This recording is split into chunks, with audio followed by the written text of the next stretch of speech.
श्री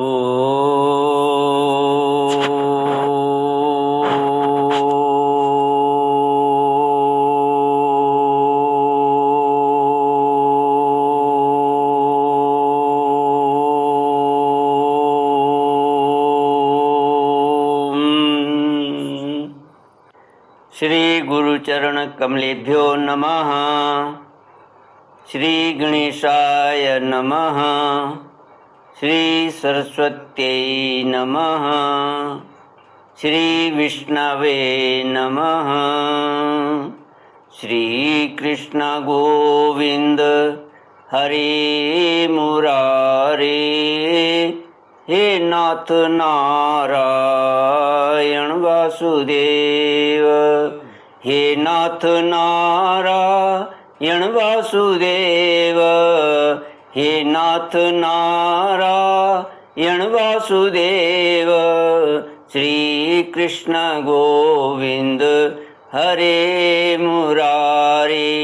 हे नाथ नारायण वासुदेव। ओम नमो भगवते वासुदेवाय। ओम नमो भगवते वासुदेवाय।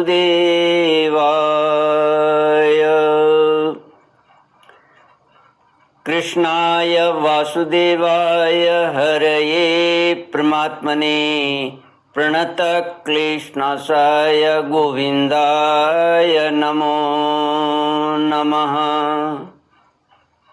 सच्चिदानन्दरूपाय विश्वोत्पत्त्यादिहेतवे तापत्रयविनाशाय श्रीकृष्णाय वयं नमः।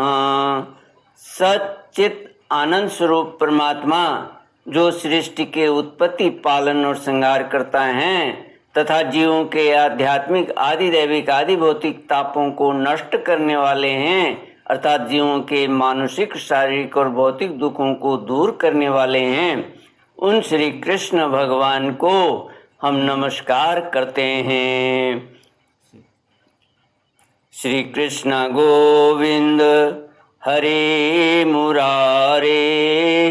हे नाथ नारायण वासुदेव। श्रीमद्भागवत तृतीय स्कंद अथैकोनविंशोऽध्यायः। मैत्रेय उवाच अवधार्य विरञ्चस्य निर्व्यलीकामृतं वचः प्रहस्य प्रेम गर्भेण तत्पादेन सोगृहीत तथा सपत्नं मुखतः चरन्तं कुतो भयं जघानोत्पत्य गदया हनावसुरमक्षजः। श्रीमद्भागवत तीसरा स्कंध 19वां अध्याय हिरण्याक्ष वध।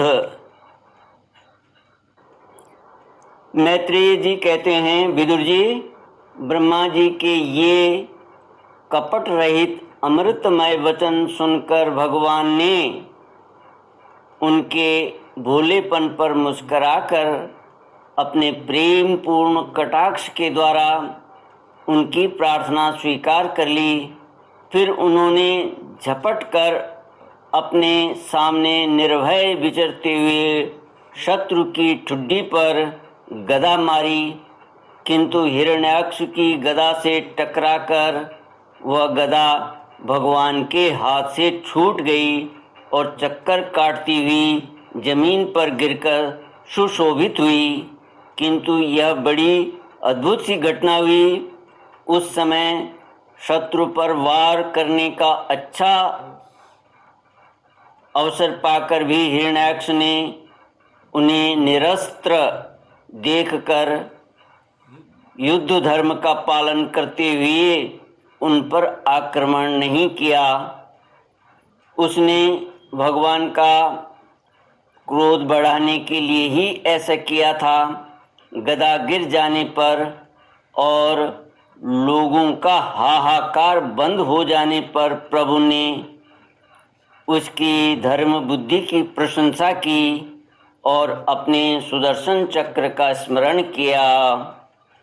चक्र तुरंत ही उपस्थित होकर भगवान के हाथ में घूमने लगा, किंतु वे अपने प्रमुख पार्षद दैत्याधम हिरण्याक्ष के साथ विशेष रूप से क्रीड़ा करने लगे। उस समय उनके प्रभाव को न जानने वाले देवताओं के ये विचित्र वचन सुनाई देने लगे।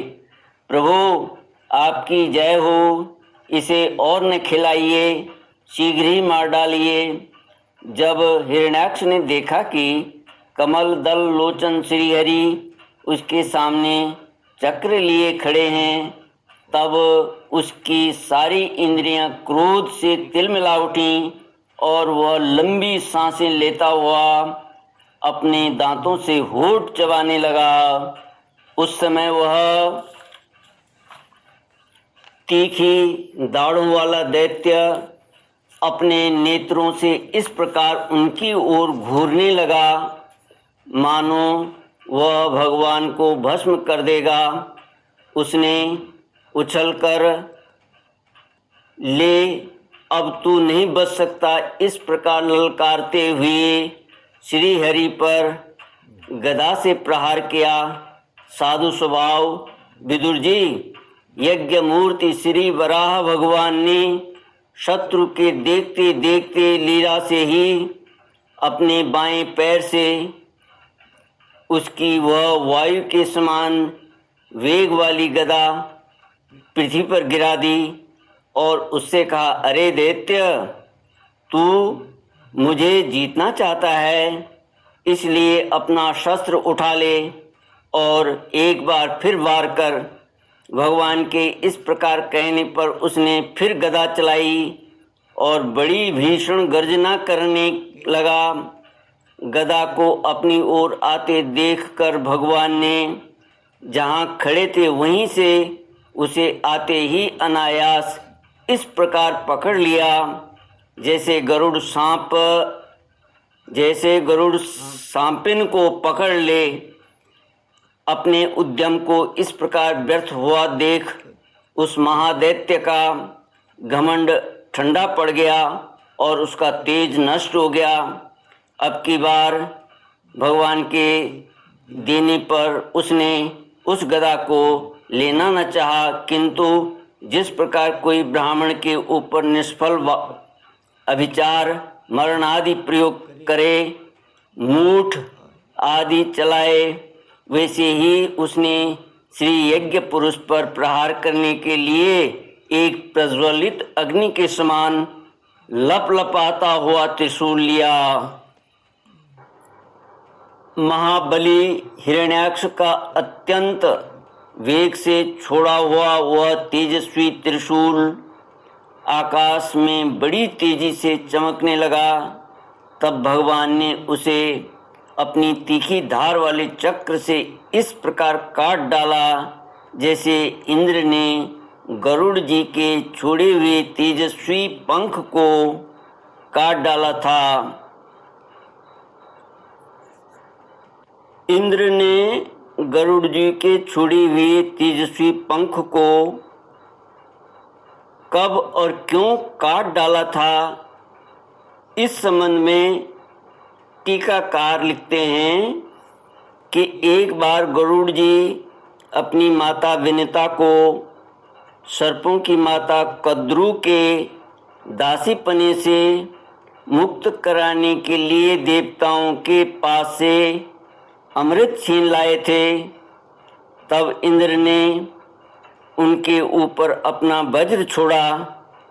इंद्र का वज्र कभी व्यर्थ नहीं जाता, इसलिए उसका मान रखने के लिए गरुड़ जी ने अपना एक पर गिरा दिया। उसे उस वज्र ने काट डाला। भगवान के चक्र से अपने त्रिशूल के बहुत से टुकड़े हुए देखकर उसे बड़ा क्रोध हुआ। हिरण्याक्ष को बड़ा क्रोध हुआ। उसने पास आकर उनके विशाल वक्षस्थल पर, जिस पर श्री वत्स का चिन्ह सुशोभित है, कसकर घूंसा मारा और फिर बड़े जोर से गरज कर अंतर्धान हो गया। श्री कृष्ण गोविंद हरे मुरारे, हे नाथ नारायण वासुदेव। मैत्रेय जी कहते हैं, विदुर जी, जैसे हाथी पर पुष्पमाला की चोट का कोई असर नहीं होता, उसी प्रकार उसके इस प्रकार घूंसा मारने से भगवान आदि वराह तनिक भी टस से मस नहीं हुए। तब वह महामायावी दैत्य मायापति श्रीहरि पर अनेक प्रकार की मायाओं का प्रयोग करने लगा, जिन्हें देखकर सभी प्रजा बहुत डर गई और समझने लगी कि अब संसार का प्रलय होने वाला है। बड़ी प्रचंड आंधी चलने लगी, जिसके कारण धूल से सब ओर अंधकार छा गया। सब ओर से पत्थरों की वर्षा होने लगी, जो ऐसे जान पड़ते थे मानो किसी क्षेपण यंत्र गुलेल से फेंके जा रहे हों। बिजली की चमचमाहट और कड़क के साथ बादलों के घिर आने से आकाश में सूर्य, चंद्र आदि ग्रह छिप गए तथा उसने निरंतर पीप, केश, रुधिर, विष्ठा, मूत्र और हड्डियों की वर्षा होने लगी।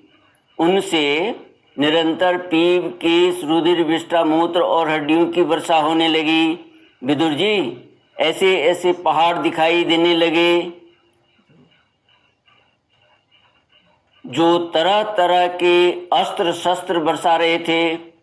हाथ में त्रिशूल लिए बाल खोले नंगी राक्षसियां दिखने लगी। बहुत से पैदल, घुड़सवार, रथी और हाथियों पर चढ़े हुए सैनिकों के साथ आतताई यक्ष राक्षसों का मारो मारो, काटो काटो ऐसा अत्यंत क्रूर और हिंसामय कोलाहल सुनाई देने लगा। श्री कृष्ण गोविंद हरे मुरारे, हे नाथ नारायण वासुदेव। ओम पूर्णमद पूर्णमिदं पूर्णात् पूर्णमुदच्यते पूर्णस्य पूर्णमादाय पूर्णमेवावशिष्यते। ओम शांति शांति शांति। हरि ओम। श्री गुरुभ्यो नमः। हरि ओम।